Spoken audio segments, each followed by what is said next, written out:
It's the first case we're really seeing where a woman who was really one of the chief enablers, who was part of the inner circle of a sexual predator, is actually on trial. For a lot of people, this is the trial they wanted against Mr. Epstein. The justice they had wanted to see done through Mr. Epstein, they can't because he killed himself. And so there is, I think, a lot of intense interest now on this trial. The government has charged Maxwel with 6 counts related to sex trafficking of minors and conspiracy for allegedly recruiting young girls for Epstein. The government does want to sort of summon the anger and outrage that will be in the minds of a lot of people as they hear the evidence about things Mr. Epstein did, but they also need to really just keep the focus as much as they can on Ms. Maxwel so that she's not able to take advantage of an argument that really she's just a tiny player in all of this. But how does the government prove grooming,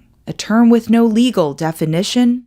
In a case relying heavily on testimony from victims, the government's main strategy has been to bolster those claims with fact witnesses. Which is really tough in these cases. We're talking about charges that go back quite a long time.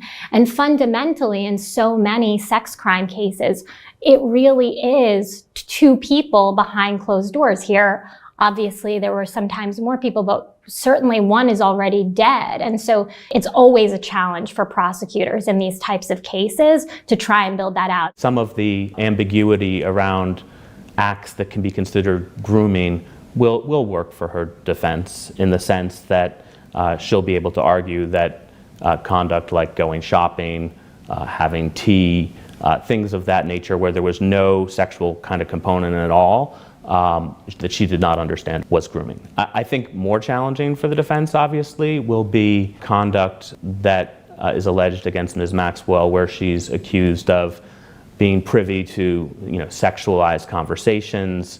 That will, I think, be easier for the jury to understand as inappropriate and potentially grooming.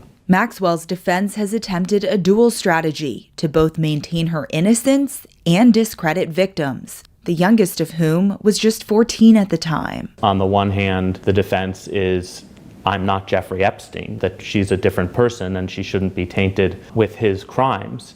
But on the other hand, some of the witnesses the government has called do fairly directly implicate her in Jeffrey Epstein's sexual crimes and other sexual misconduct. And so that then leaves the defense really with no choice but to try to challenge the credibility of some of those witnesses. Maxwel's trial is expected to last through January of 2022. Each of her charges carries significant prison time. So if she were convicted of all of these counts, there is the potential that she would be spending decades at least in prison.